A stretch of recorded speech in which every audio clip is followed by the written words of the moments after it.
Yes. So a very warm good evening to one and all present here today for the awareness webinar on maxillofacial fractures.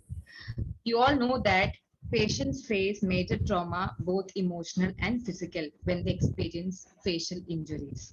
And understanding the maxillofacial structures also required key observation and also a crucial aspect in all kind of that diagnosis when you go upper jaw and all those things. So today we have eminent speaker Dr. Dhivya Sridhar, MDS, implantologist, cosmetic dentist, consultant from Fortis Hospital, Chennai, joined us today to share her experience in maxillofacial fractures and also to understand what are the how we can address the issue and the treatment aspects also. Over to you, Dr. Divya. Thank Hi. you. Yes, thanks for the introduction. So I would be talking about maxillofacial fractures, anything and everything above the maxilla, which involves quite a few portions of the fractures in the face.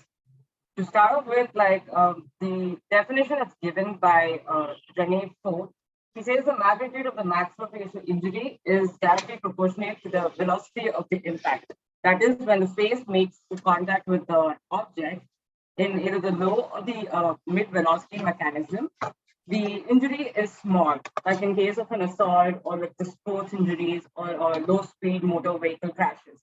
But in case of the source of the injury being from the single vector, and if the injury is severe, that is like in case of the fracture, that's because the vector force is high. So depending on all the vector forces is how the fractures have been classified and the intensity of the fracture is. So there are various methods of how the management needs to be done. The first and the foremost being the emergency management, which is the in facial injuries, there are four kinds of emergency treatment that needs to be addressed. So the first one is the immediate and the resuscitative treatment.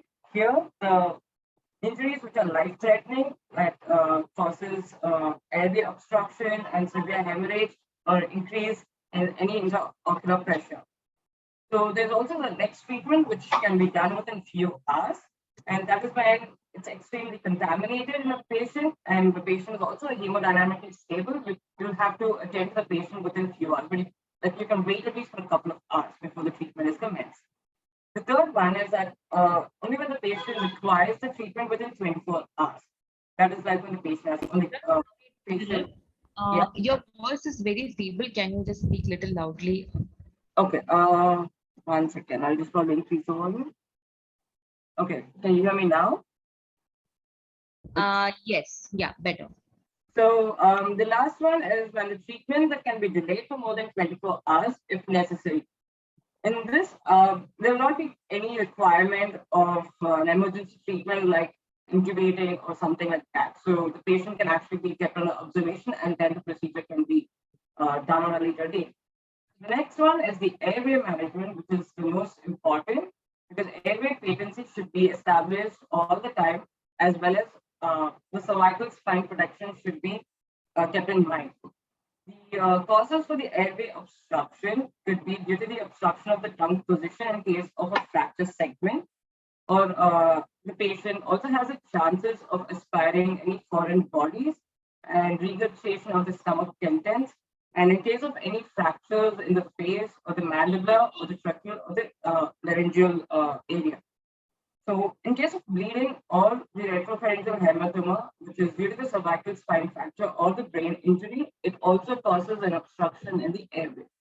So you have to control the airway by doing either chin lift, a jaw thrust, or doing an oropharyngeal suctioning to suck out all the blood and the foreign particles. And you have to manually move the tongue forward in case of any mandibular fracture that's present. And you have to maintain the cervical immobilization. Make sure that you always protect the cervical spine during this procedure. In case of a patient who is really severe and who is not conscious and is not able to breathe on themselves by themselves, you would have to think about endotracheal intubation, a fiber optic intubation, retrograde intubation. In case of a very serious patient, like a very worst case scenario, always think of doing a cricothyroidectomy. But avoid a nasotracheal intubation. That's because in case of a nasal or a mid-facial fractures, there will be chances of epistaxis in the region. So if you try doing a nasoendotracheal intubation, you'll be actually obstructing like the entire area and you'll be making it worse. So you will not achieve what you want to do in a very short span of time. And the next important thing is the hemorrhage control. Now, we'll have to examine the patient externally, and you will find scars or like, in scalp, you'll find bleeding, you'll find lacerations, you will find intraoral, you'll find lacerations in the nasal mucosa. So in case of all these external hemorrhages, you can manage the bleeding either by using a digital pressure or by placing clamps, bandages, staples, or couple of sutures you can place in that area for the time being, like a temporary suture you can place. There will also be a loss of fluid, so you have to do a replacement of the fluid. In case of an emergency fast fluid replacement, you can give about a liter of warm saline or Ringer's lactate solution. Now, nasal bleeding, in case of nasal bleeding, you can either keep a nasal pack, which is readily available, or you can use a ribbon gauze, which is soaked in adrenaline and it's packed in the posterior and the anterior cavities. For oral cavity, like I already said, place a couple of sutures. In case of it's an alveolar fracture, you can place gauze there, like how we do in case of an extraction procedure. If the bleed is a lot, try doing temporary sutures in and around the teeth, like a figure of 8 suture, or like even the tissue, soft tissue. Take a bite from the soft tissue involving the lingual side. So it will probably at least sustain for the time being. And you always have to take the history of the present illness. You have to assess the patient's conscious level, which is called as the Glasgow coma scale, which is given by Tesdale and Janet. So they have the responses for 3 things, which is the eye opening, the motor response, and for the verbal responses. The eye opening score is of 4, the verbal response score is of 5, and the motor response score is of 6. So the scores generally range from 3 to 15. And as the scores are higher, it indicates the level of consciousness. It indicates the increased level of consciousness. Now, in case of a patient's score is, if you see there's 3TS15 or 5TS15, the alphabet T, it designates that the patient is intubated. You also need to check for any allergies, like if the patient is allergic to any medicines or any food or any, in general, the patient is allergic to anything as such. And check if the patient is on any medications for any diseases, like be it thyroid, be it diabetes, be it cardiac, be it like even for skin diseases, anything like the medication history should be taken. Even if the patient is not able to get the history by themselves, do take it from the attender, whoever is available and who knows the history really well, because allergies are very prone for a lot of patients, especially for painkillers, and even of late, like a lot of patients are allergic to paracetamol or the basic medicines like sulfur drugs and things like that. So you do not want to cause more stress to the body or more reactions to the body for uncertainties. And in case if it's a woman patient, check if the patient is pregnant at that particular point, and check if they are suffering from any previous illness. Also check for the patient when he had the last meal and any events which is related or that has led to the trauma. In case if a patient is prone to have cardiac diseases and was on treatment for cardiac diseases, there are chances he might have had a cardiac arrest while he was traveling in a vehicle or something like that, which would have led to the accident. So do check the history properly, thoroughly, either from the patient themselves or from the attendant, which is really, really important. And the next thing is the physical. Next thing is a physical examination, which is done visually, what we see visually. So you need to check for all these open wounds, and you need to check for all these foreign bodies, and in case of any bleeding, check for facial symmetry. At this point, you need to check if the patient had any loss of consciousness and had any vomiting and had any bleed from the ear, nose, or the throat, and check if the patient had any seizures at the time of the event, had any change in the occlusion, or if he's got any pain when he bites the teeth, or when he opens his mouth, or when he does any TMJ movements, or if there's any limited mouth opening when he does so, and if there's any loss of vision, or if he has any change in his vision. Because generally, in case of an orbital fracture or a zygomatic fracture which involves the orbital rim, the patient might suffer from vision. Like they might have some partial impairment sometimes if it's a serious fracture, or they might have some loss of vision also in case of a midfacial fracture or like a very serious orbital fracture. So check for the abrasions and contusions and lacerations on the soft tissue and scalp. And in the frontal bone, observe for a frontal bone fractures and palpate for frontal bone fractures if there are any. So physical examination, you need to start from the head, like from the forehead part. So from the forehead part, like start from the scalp, then go to the frontal region, and then go to the orbital area. Check on the supraorbital rims, and then check for the orbital area. All these would be observed and would not be, they would be examined basically. You would not even palpate, but you would just check the patient. So first would be orbital area. And in this, you need to check if the pupils are reacting equal to the light. Check for the extraocular movements. That is like all the gaze in all the 8 directions. Check for diplopia, check for exophthalmos, subconjunctival hemorrhage, ptosis, and for retrobulbar hemorrhage. So in case of an orbital fracture and all periorbital injuries, what happens is the optic nerve and the globe, they get injured. So that leads to either partial or the total loss of vision. Now, injuries to this region, they include fractures of one or more of the orbital walls, such as the medial, lateral, or the roof, and the floor. So presence of these foreign bodies in the globe or the orbital cavity will also lead to these injuries. And in case of injuries which affects the soft tissues that is surrounding and supporting the orbit, such as the lacrimal apparatus, the canthal tendons, and the iris, they will also cause loss of vision. So you need to check, like physically examine all this first before moving to the next step.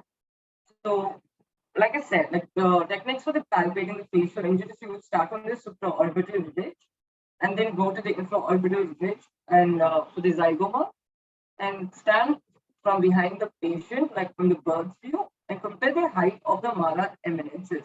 That will give you an idea if there is any zygomatic fracture or any malar fracture. And also palpate for depression of the zygomatic arch.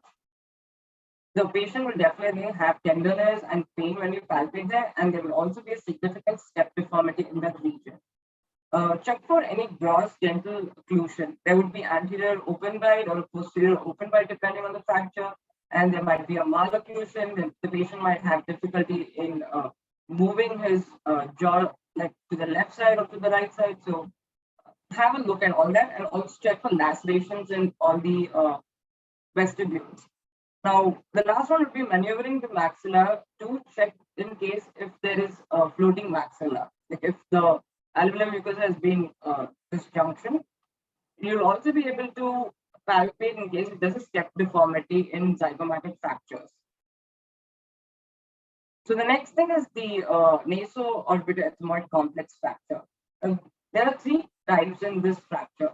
So the type 1, so type 1 is when like the fracture component is still in contact with bearing the medial canthal ligament. And the second one would be the comminuted central segment, but like the medial canthal ligament is still attached to the bone fragment. And the third one would be the comminuted central segment, where the medial canthal ligament is totally detached. And the naso-orbitoethmoid complex, the clinical features in this fracture, you would classically see a depression in the nasal bridge. That it will look like a shorter nose or a retruded nose. And there'll also be an increase in the intercanthal distance. The distance will generally be about like 50% of the interpupillary distance for a normal person. But in case of fracture in the NOE complex, you would see an increased intercanthal distance. And there will also be increase in the orbital wall fracture and an increase in the orbital wall, which will be shown as an ophthalmos. The CSF leak would mostly be present in case there's a fracture at the base of the skull. Now, NOE complex fractures, they are palpated using index finger and the thumb, Kelly clamp, and you can use the index finger and the thumb, or a bowstring test. Now, place your index finger and the thumb on either side of the NOE complex, and place the tip intranasally and very deep to the attachment, like it reaches to the attachment of the medial canthal tendon. So once you hold the medial canthal tendon, you would be able to assess the mobility of the complex in case there's a fracture that is present there. Now, by holding the NOE complex, you need to pull the lateral canthal ligament laterally, so then you would be able to assess in case if there's a fracture, because a medial canthal tendon, they would be detached from the bone, and you will find the mobility present in that region. So that's the way you assess, and you will know there will be a fracture, and you can correlate it with an X-ray. The next being the orbital fractures. There are two kinds of orbital fractures. One is the blowout, which is the most common, and it occurs when the globe it sustains a direct blunt force. That is when the infraorbital rim is injured, like when you get hit by a tennis ball or a cricket ball directly on your face. So that leads to a blowout fracture. And there's also another fracture which is known as a blow-in fracture. So blowout fracture, the clinical features would classically be seen as a periorbital edema, and there would be tenderness around the infraorbital rim. And there'll also be an ophthalmos present in this fracture. So sometimes a patient might have an impaired ocular mobility. There might be a retrobulbar hemorrhage and infraorbital nerve paralysis in some cases. And you would definitely be able to see a step of deformity, like when you palpate the infraorbital rim. To check for malar area, you need to go behind the patient and you need to stand. This is known as a bird's view. You need to stand behind the patient and first check if there's any facial asymmetry present. And you should compare on the healthy side to the fractured side. So there would be a depression in the malar eminence in case if there's a fracture that's present. And when you palpate, you would see crepitus, which you would feel. And the patient might also have periorbital ecchymosis in that region. So moving on to the next part is the zygoma fractures. Zygoma consists of arch and the body. So there are two types of fractures which happens. That is like in the arch, which is the most common, and in the tripod, which is the most serious because it has a combination of fractures. So zygoma fractures, they are again a blunt trauma, which is commonly caused. So in the arch, there are 2 or 3 places along the arch in which the fracture occurs. That is lateral to each end of the arch, the fracture generally occurs, and also in the middle of the arch. Now, the patient on palpation, or like even when he tries to open his mouth in case of a zygomatic fracture, he'll have like a very impingement pain because these fractured segment would be coming in contact with the occlusion. So he would not be able to close his mouth or open his mouth like very comfortably. So radiographic evaluation for all these fractures. So there are 3 people, like McGregor and Campbell and Trapnell. They are given a pattern of 5 lines to examine the fractures using the frontal views. So McGregor and Campbell, they are initially given 4 lines, and additionally Trapnell had given the 5th line. So these people, what they did was these lines, these 5 lines that they've described, they are just imaginary lines which are traced across the Waters view skull radiograph, which is used to assess the fractures in the middle third of the face. So the first line, it is traced from the zygomatic or frontal suture from one side to the other across the superior edge of the orbit. Now the second line, it is it traces a zygomatic arch and it crosses the zygomatic bone and traces across the inferior orbital margins to the contralateral side. Now, the third line, it connects the condyle and the cornoid process of the mandible and the maxilla antral on both the sides. The fourth line, it crosses the mandibular ramus and the occlusive plane on the teeth. So the fifth line, Trapnell had allowed to examine all of these parts of the facial skeleton in case of the fractures, so that like all the signs are likely to be found and not misdiagnosed. Addition to these 5 lines, there was Dolan et al. Who had come up with Dolan lines, and they had also described 3 lines in the same occiput of mental projections. And the first line, it indicates fractures of the inferior rims of the orbit because it runs across the inferior orbital part of the face. And the second line, it indicates in case of any fractures in the, the second line gives you the inferior orbital rim, whereas the first line will give you the superior orbital, the superior aspect of the lines, and the third line will give you for any fractures in the zygomatic arches. And the radiographic signs which you would see most commonly in case of a blowout fracture is known as a trapdoor, which will involve the orbital bone fragment which will be hanging in the maxillary sinus, which is a very classic sign and it cannot be missed when you're observing this in a CT. And the next would be the bright line sign. In this, you would see displaced free bone fragment which is hanging in the maxillary segment. And a railroad track sign is in case of a multiple fracture. So in this, you would see an oblique line in the lateral orbit due to the tripod fracture. In case of a comminuted zygomatic fracture, you would see this specific sign. Moving on next to the mid-face fractures. Lefort-Rene in 1901, he had classified Lefort fractures into 3 types, 1, 2, and 3. And the first one being the Lefort 1, it's also known as the Guerin fracture. It is also called as a floating fracture because the separation of the complete dento-alveolar part of the maxilla occurs in this particular kind of fracture. The fractured segment is held by the soft tissues and it is freely mobile. So the Lefort 1, it actually results due to a violent force which is above the level of the teeth. In this fracture, the fractured line, it commences at the point on the lateral margin of the anterior nasal aperture, which passes above the nasal floor. And the line passes laterally above the canine fossa, and it traverses the antral wall, which dips down below the zygomatic buttress, and again inclines upwards and posteriorly across the pterygomaxillary fissure and fractures the pterygoid lamina at the junction of the lower third and the upper thirds, which is why the maxilla is also known as floating fracture, because the entire upper portion, the entire maxilla would be floating, literally like it would be like away from the cranial base. So that's why it's known as the floating fracture. Now, in the Lefort fracture, sometimes there will also be palatal fractures associated with it, which is in about 8 to 15%. It is also known as, you'll also find it as a sagittal or in a parasagittal direction. So the palatal fractures, they exit anteriorly between the central incisors or between the lateral and the central incisors or between the lateral and the canine tooth. Now, it surrounds the tuberosity of the maxilla.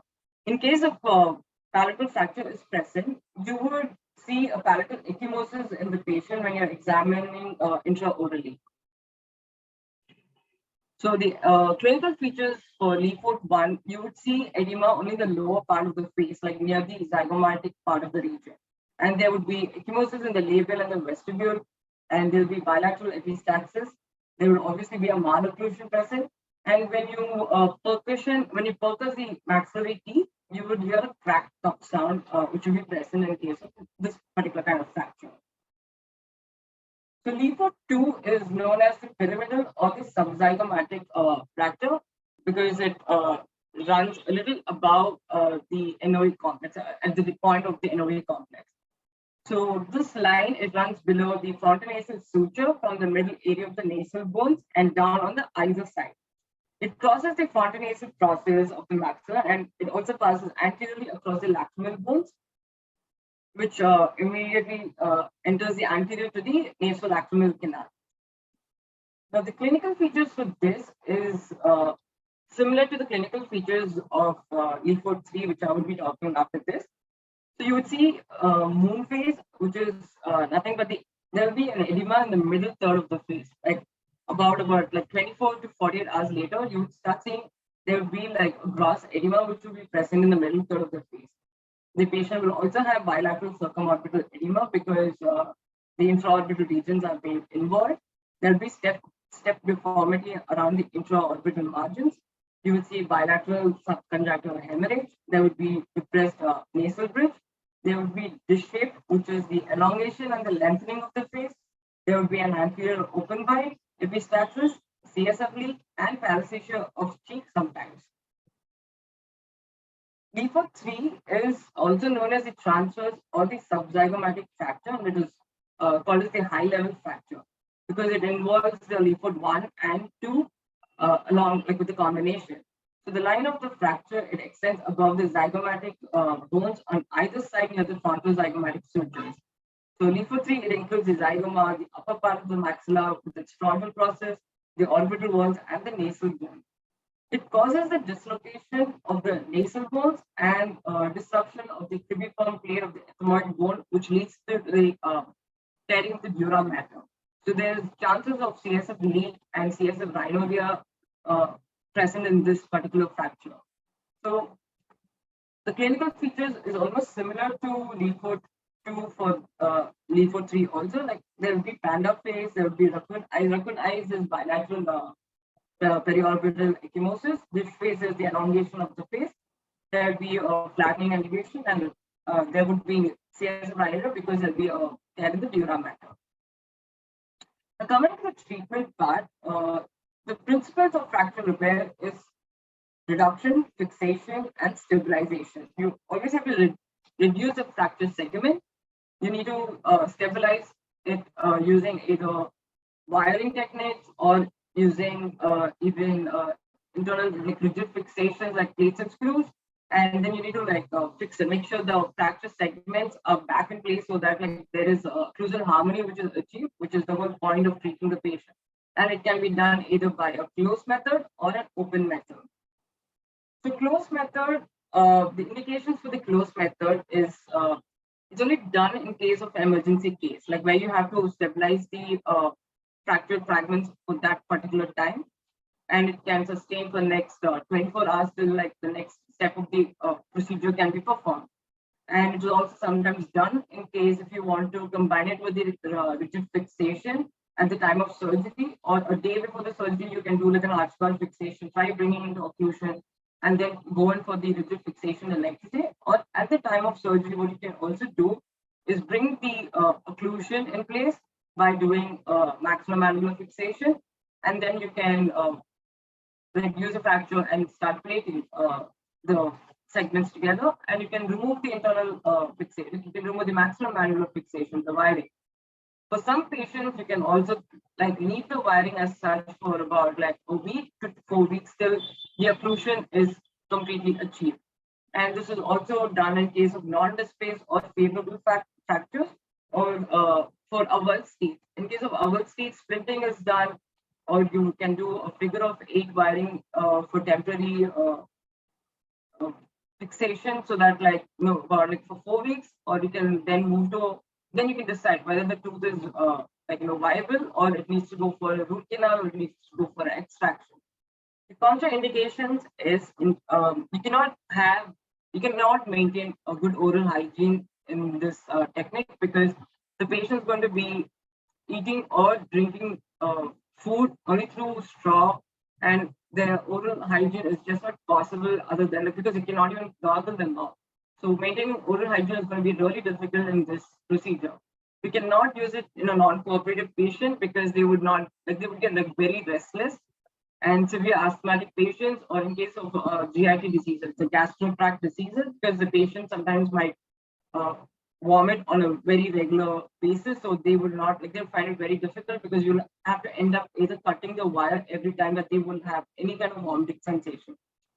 And you cannot use it in a psychiatric or neurological patient, or even in case the patient has seizures. So internal maxillary fixation or the manual fixation, which is the closed technique, is nothing but like the wiring method, which we probably already follow, like the IRs and the arch bars or the figure of eight techniques and S6 wiring and all that.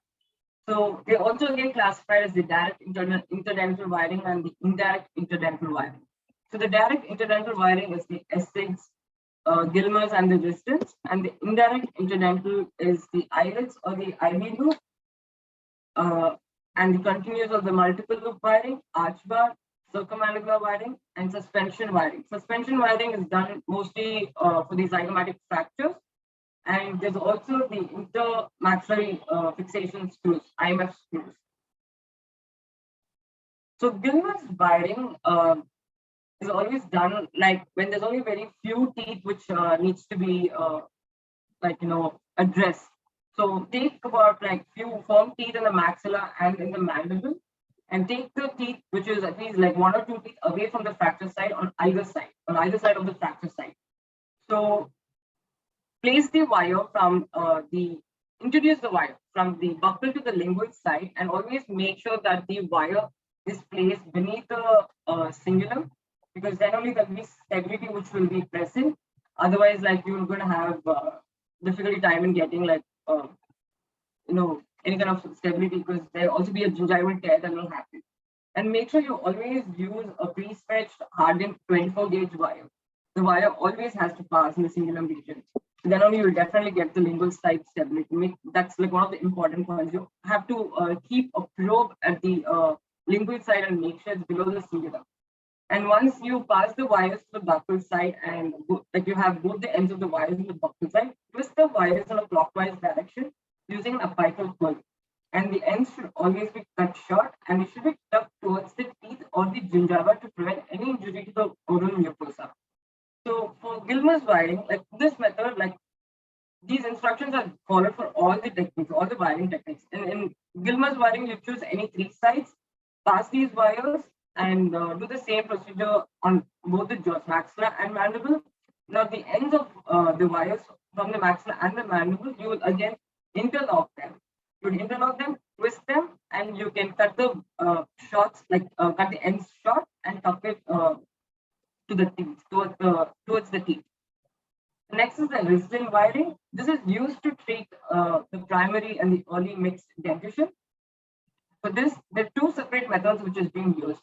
One, you can use a continuous wire for the entire arch, or you can use two separate wires and bring them to the center of the arch and twist them together, like how it's shown in the picture. You can introduce the wire on the first molar on one side and repeat the same procedure on the contralateral side, and twist it and bring it to the center and twist both the ends of the wire together. Now, after that is done, you need to take separate wires and introduce them from the distance to the second premolar below the wire, below the first primarily placed wire that we've done. You need to introduce the second interdental, a single interdental wire beneath it distally to the second premolar and bring it to the mesial side of the premolar above the base wire, like shown in picture 4 and 5. Distance wiring might be a little confusing to start off with, but once you get a hang of it, it's pretty easy. It's not that tough. But not many prefer to use this method like currently. The most preferred method are IV loops and arch bars, because it's like less time consuming also.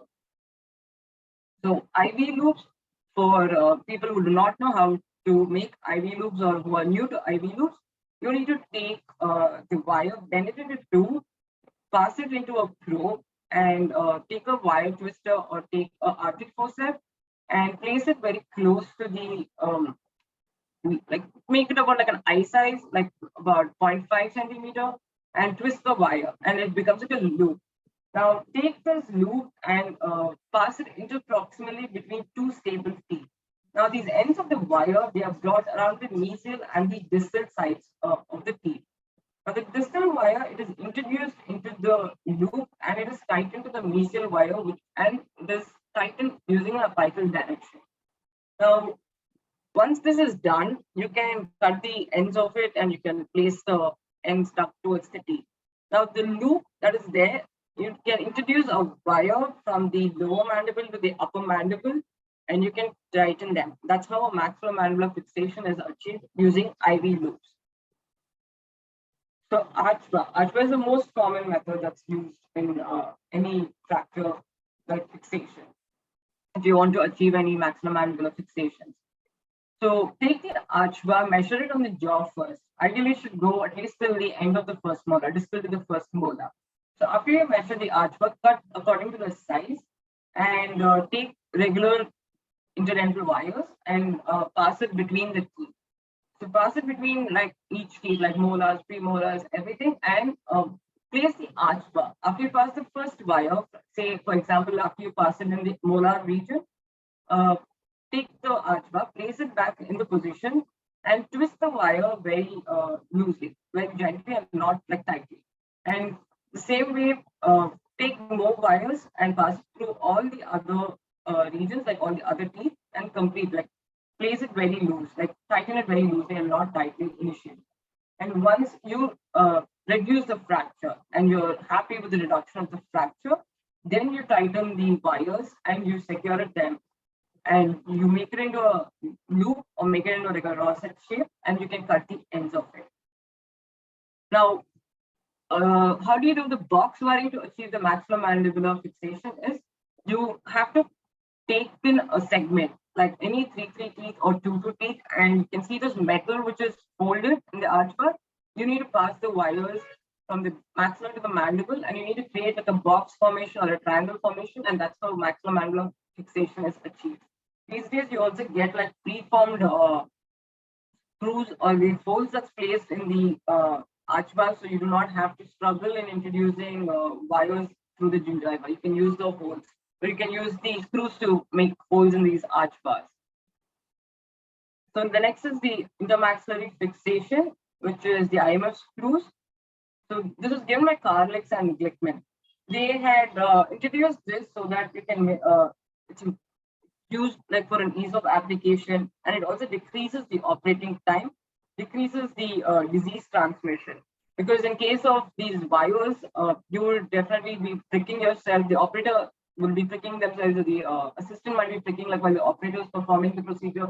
So there are more chances of a disease transmission happening and all the wiring techniques. But in IMF, it's easier method. So they'll also not create any kind of impingement on the cervical gingiva. It's used mostly in case of a minimally displaced fracture. So they are self-tapping screws, which is available between 8 to 12 mm in size. So this particular thing, the IMF screws, they can be performed under local anesthesia if the patient is comfortable, or it can be also performed either under IV sedation or general anesthesia. The IMF screw, it is inserted at the bone in a transmucosal fashion. It is generally introduced between the 2 central incisors and between 2 molars. In case if you want extra fixation, then you want, or like there's a fracture site around the central incisors and you cannot do it there and you want to choose another site. And if that's going to be anywhere between the canine or the lateral incisors, always be careful of the roots, because the canine roots being longer in size, you should always be careful that like the screws do not impinge on these roots. Otherwise, the tooth would become non-vital. So the IMF screws, they are like after they have been placed, you have these screws with holes and without holes in them. So the ones which come with a hole, you can introduce the wires inside the holes, and it's easier for the maxillomandibular fixation to be achieved. But even if it's not, like you can always go around the screw and you can place the wire from maxilla to mandible and you can tighten it like shown in the picture, and you can achieve the fixation. For certain patients, if you want to keep the fixation, you want to keep this IMF fixation for a longer period of time, like for 4 weeks or something, instead of wires, you can also place elastics. Because if the patient wants to let's say has a gag reflex or gets any other discomfort, he can easily remove the elastics. He can either cut the elastics or he can remove the elastics by himself. But in case of a wire, he should be aware of how to just cut the wire, like using a wire cutter or something, so that he's comfortable that way. Otherwise, you would have to rush to the ER or to the dental clinic to get it removed. So IMF screws are ideally placed for about 4 to 6 weeks, and they can be removed under LA after the fracture segments are aligned. So the mucosa would grow around the head of the screw. So that's nothing to worry about, like you're not replacing the screw directly. So it's like the patient might be a little worried, but you would achieve a better maximum fixation using IMF screws, like if you're more comfortable this way. So in case of partially edentulous patients or completely edentulous patients, gunning splints are preferred. So in partially edentulous patients, they already have their dentures, right? So in that, you can introduce the wires in both the dentures, and you can take the help with the already existing teeth, which is an actual teeth, and you can do the circummandibular or the circumzygomatic wire. Now, in case of there's no processes, you need to take impression and make acrylic blocks, which can then be fabricated and then incorporated with an arch wire or sometimes even with screws. Now, for an edentulous patient, you have to you can use the same existing denture, or you can make a new denture for them. So in case of an existing denture, there would be incisors that would be present. So you need to remove those incisors so that there would be space between the anterior portion. So the patient can, there'll be a space, the patient can take food through the space. So in this procedure, what you have to do is, the dentures, they would be wired to the jaws using the circummandibular wires, and a palatal screw is generally placed to hold the splint or the denture in the place. Even IMF screws can be placed through these dentures to stabilize the fixations. Now, these impressions, like I already said, you can also take the impressions using an arch bar. Like after you make the impressions, before processing the denture, place the arch bar and process it. So when you give the denture for the patient, there's already an existing arch bar, and you can achieve the maxillomandibular fixation using the wires with these dentures. Now, coming to the closed reduction for the nasal fractures, these are the instruments. There are about 3-4 instruments which are commonly used for the closed reductions. They're known as the Ash septum straightening forceps. They come in pair: the Walsham septum straightening forceps, the Mayo hemostat with rubber tubing, and Killian nasal septum speculum forceps. So for this nasal bone fractures, it's very minimally displaced fracture, you can just do a closed method by just taking the patient under general anesthesia and using either the Ash nasal septum forceps or the Walsh forceps, and you can introduce the forceps. You can introduce the elevator into the nose and lift the nasal part of the pyramid, like the nasal dorsal pyramid anteriorly, but you also have to simultaneously hold the nasal part, the nasal bridge, using your thumb and the index finger, and put digital pressure. You should put more pressure towards the medial side, and see where there's a displace in the frontonasal process of the maxilla. Now, using the Ash or the Walsham septum forceps, they are used to straighten the nasal septum, like seen in the second picture. So grasp the nasal septum with the blades of the instrument, and you gently manipulate the septum into the proper alignment. And after this process is done, you need to place nasal pack or pack it with gauze.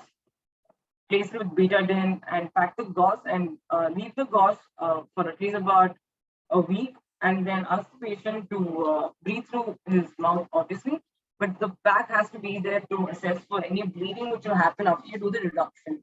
The pack can then be removed after about 3 days at least, but minimally a week would be required. Treatment in the open reduction technique is done using mini plates and screws. it can be done using titanium plates or stainless steel plates, but ideally titanium plates are better because there's less chances of infection, but they are on the more expensive side. But yeah, we'll have to also consider about the infection, which is lesser when compared to the stainless steel. So in orbital wall fracture, in case of an extensive fracture of the floor, there would be a mesh which would be generally used. And if in case of a very extensive fracture, they'll also be using bone grafts to reconstruct the floor. Now, for nasal bone fractures, you can use any X-shaped plates, or there are Y-shaped plates and T-shaped plates. There are all these mini plates which are available based on what fracture it is. You can choose the plate accordingly and you can place it.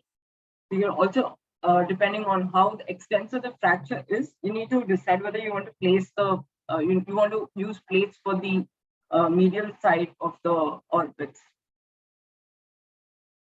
And for the NOE complex, based on which type of fracture it is. So in case of the fixation, in case of the type 1 fracture, you have to use 3 mini plates, one being near the medial canthal side, and one in the infraorbital ridge, and the other one being near the nasal aperture. And for the second type of the fracture, there will be a transnasal canthopexy wire, which is being used. That is to avoid the outward rotation or displacement of the bone. And this also to avoid the pull of the medial canthal ligament, which should be attached in the fracture segment. So the insertion point of the transnasal canthopexy wire, it should be posterior and superior to the lacrimal fossa.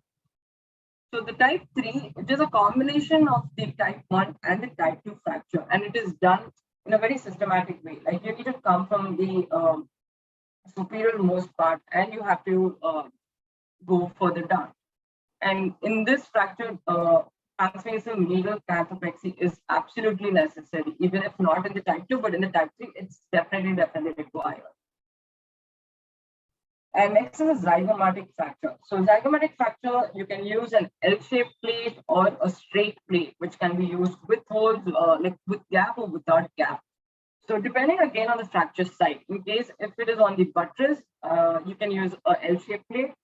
And if it's also associated with the frontozygomatic suture, you can place a mini plate in the zygomatic buttress as well as the fronto-orbital region. And in case if also there's an infraorbital fracture, you'll have to place a plate near the infraorbital region. So that becomes like a 3-point fixation. So you have to make sure that all the 3 points are reduced. When you try to reduce a frontozygomatic suture, your infraorbital rim also gets reduced. But you also have to make sure like you achieve occlusion when you're reducing the zygomatic buttress. Make sure like this adequate occlusion. If the occlusion is not achieved, use the maxillomandibular fixation and then try to reduce the fractures and go ahead with the fixation using the mini plates. Now, Leaford 1, which is the floating maxilla fracture. So here, if you see in the first picture, the fracture is reduced using Rose elevator. So in case if the Leaford 1 fracture is associated with a palatal fracture, this method is not followed. So only if there's no palatal fracture, they place the elevator inside the nasal and on the palatal side, and they'll reduce the fracture by bringing the maxilla downwards and backwards. So once the desired reduction is done, you can then check for your other areas of fracture near the zygomatic buttress and the arch. So based on that, you'll have to place your mini plates. And in case if there's a palatal fracture present, use a palatal plate and screws to address the fracture. Now, Leaford 2, you'll have to place mini plate in the infraorbital region, in the naso-orbital ethmoid region, and these are achieved by using 1.3 mm plates. So zygomatic buttress would also be stabilized using mini plates of about 2 mm size. Leaford 3 is a combination of Leaford 2 and the comminuted fracture of the Leaford 3. So whatever you fix in the Leaford 2 you almost follow the same in the lead 4-3 also, but along with addressing the frontozygomatic sutures, the zygomatic arch, the zygomatic buttress, you need to make sure that the occlusion is always achieved. So if you are not sure of the occlusion is not present, you always do a maxillomandibular fixation, either using eyelets or using IMF screws or using arch bar. Get the fixation and then get the occlusion done. Fix it, and then you can go ahead reducing the fractures. Otherwise, you would be fixing the fractures and there would not be an adequate occlusion that will be present. And it's not like its point is doing the fixation then. Like, because at the end of the day, we want to achieve a good occlusion for the patient and go back to how he was, like with no paresthesia and no discrepancies. So that's about the treatment for all these fractures. And these would be the references from where you can go through regarding the treatment or for the fractures or the approaches for any of these fractures, or how are these fractures classified, and any of the other details that you would want to know about maxillofacial injuries, incisions, or the levels of treatment that can be done depending on the fracture site. So you can just refer any of these three books. So let me know if you have any doubts. I'm sure there might be a lot of doubts because it's such a vast topic.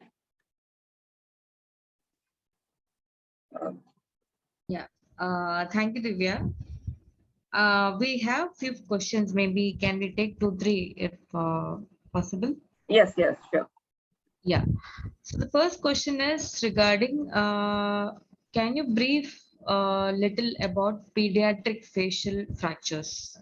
Okay, so pediatric facial fractures, there would be a slight difference when compared to the adult fractures. Like in the orbital fracture, right? We saw the trapdoor sign. We would see subconjunctival hemorrhage in case of an adult fracture, because what happens in subconjunctival hemorrhage is that the blood vessel breaks and it bleeds and it goes to the scleral part of the eye, which is below the conjunctiva. So that's why you have this redness which is seen in the eye. And so that doesn't happen in the pediatric fracture, because pediatric bones, the bones in the kids, they're very fragile and it's almost like a green speck fracture. So what happens in case if they have an orbital fracture is that it's like the trapdoor, it goes at a swing motion. So there's no blood which accumulates. It fractures and it comes back into its place. So in our case, in the adults, your fracture segment, it dips into it. So your periorbital fat is, it comes in between the fracture segments. So that's why you also have like when the blood pools in and the SCH happening. So in case of pediatric fracture, this doesn't happen. That's one of the points that you'll have to look in case if there is an orbital injury for a pediatric patient.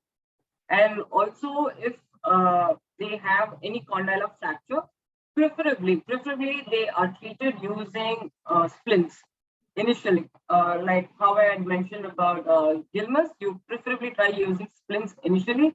And then if the fracture intensity is high, then you will have to consider the plates. You again do the same method. You have to do the fixation, you have to do the stabilization, use mini plates, obviously for any patient, adult or pediatric.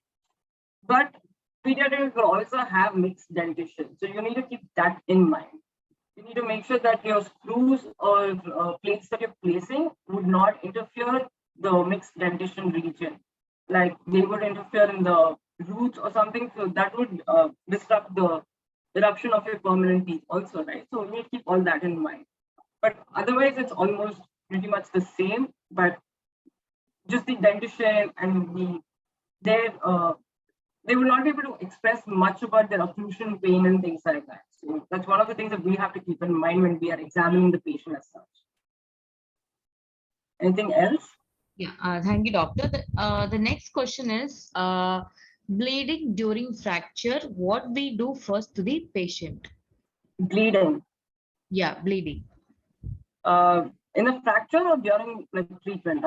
As in when the patient arrives in the ER first, or on the table of during the surgery, which one?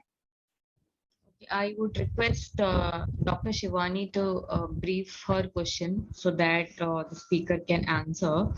Let me move on to next question, which is Where should we plate the infraorbital fracture? What can be the errors in infraorbital ridge plating and complications?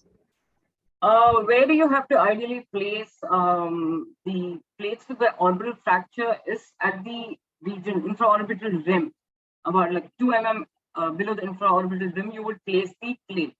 So you place incisions, either if there's an existing laceration, you would go using the same laceration. You can make the incision, or you do a subciliary incision and you would explore the fracture site and you place the plate there. Now, you would have to be very careful about the infraorbital nerve when you either examine the fracture site or even while you're plating it. So there are chances of infraorbital paresthesia to happen, like if you screw or if you even plate and compress your plate on the nerve. So when that happens, obviously there will be paresthesia and then there will be lead to complete blindness. So that is one of the main complications that you need to look at. But even before that, even when you're like looking at the fracture site as such, you need to assess if the patient has diplopia or like any visual acuity and disturbances in the visual acuity. You need to take that into consideration first and then decide if you have to do an orbital construction or an orbital, like placing a plate in the orbital rim. Because sometimes even if the patient has lost his vision or partial vision, you cannot fix it or you cannot bring it back by treating the orbital fracture, like by placing an orbital rim plate. You need to check for the other factors which is affecting it, relieve all that, and then consider fixing the orbital rim. But place it below, ideally about at least 2 mm below the orbital rim. That would be perfect. Like but always keep in mind about the nerve.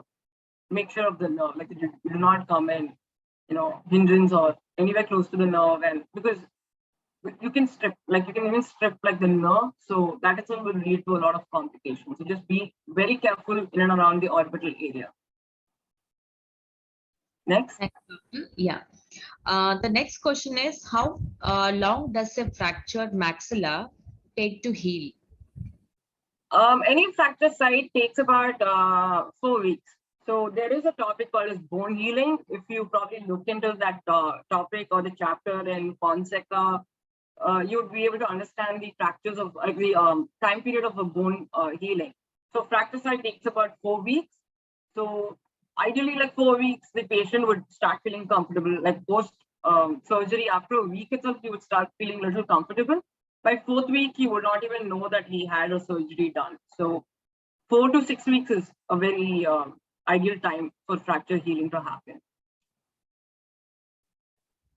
Thank you, doctor. Can we take one last question? Yeah. Okay. It's okay.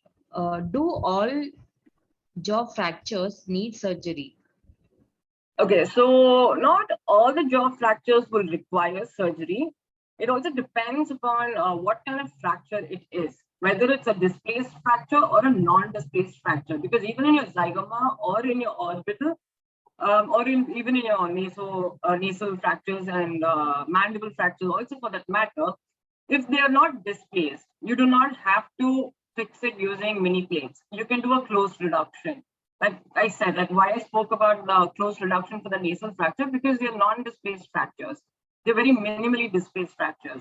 So the same thing even for zygoma fracture, if it's not a displaced fracture, if it's not properly, you don't have more than 2-3 fragments which is fractured, and you do not have a malocclusion that is so evident, and you do not have all the other clinical features, so you do not have to consider surgery. But in case if it is like, see, ideally if the patient has very minimal malocclusion and he is not having pain otherwise, only when he opens his mouth or when he bites, but there's no other signs, you can always consider doing a conventional treatment by not going for surgery and putting him on soft diet, give him maybe just eyelets or IMF screw fixation, like fix it with wires, give him like internal, like just give him maxillomandibular fixations for about 4 weeks, put him on soft diet, see how he reacts. If his malocclusion is still not corrected, and then that's when you'll have to consider treating it like using your plates. But by then, after 4 weeks, it would be very difficult to treat a fracture because the fracture heals by then. anytime a new fracture or fresh fracture is easier to treat than a delayed fracture, because once your healing happens, the whole region is fibrosed. So you'd have to almost literally break the bone into a new fracture and then like as in recreate the fracture and then start treating the patient, which is like very unnecessary for you and for the patient. So rather try assessing in the beginning. A non-displaced fracture, always treat soft diet and intermaxillary fixation. Only if it's a very comminuted fracture or a displaced fracture, consider all these mini plates and surgeries. Next. So about the bleeding that someone had asked, I'm assuming it asked if there's bleeding when the patient arrives at ER in case of a fracture. So pack that area. In case there's a fracture from whichever fracture site, from whichever part of the face, be it like near the supraorbital region or the frontozygomatic region or orally or anywhere, pack the site first. Like get some amount of stabilization in that area. Get stop the bleed. That should be a priority, because you cannot even use clamps or you cannot do anything, or you can't even put sutures if you're not able to visualize where the bleed is from. So once you at least place a pack there, place a pack possibly with local anesthesia in that region to stop the bleed, for timing till you get the other things arranged, definitely a suction arranged, because that will definitely help to clear the field a little bit. And then you can think about either placing, in case if it's intraoral, try placing sutures there. And if it's extraoral, like I said, place, steady strips, place, do a dressing there, use Rene clip, use staples, whatever you can for that minute to stop the bleed. And then once you arrest the bleed, you can think about the next steps, address the rest of the complications. Like if the patient has an airway in need, that needs to be addressed, figure out all the other things, then come back to this.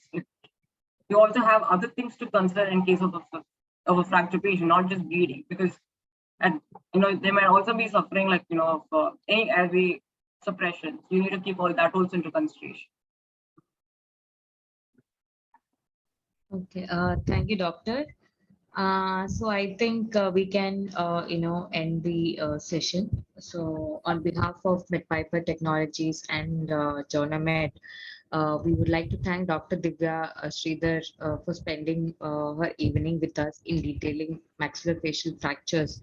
Thank you so much, doctor. Looking forward to connect with you for new project. Yeah. Thanks a lot.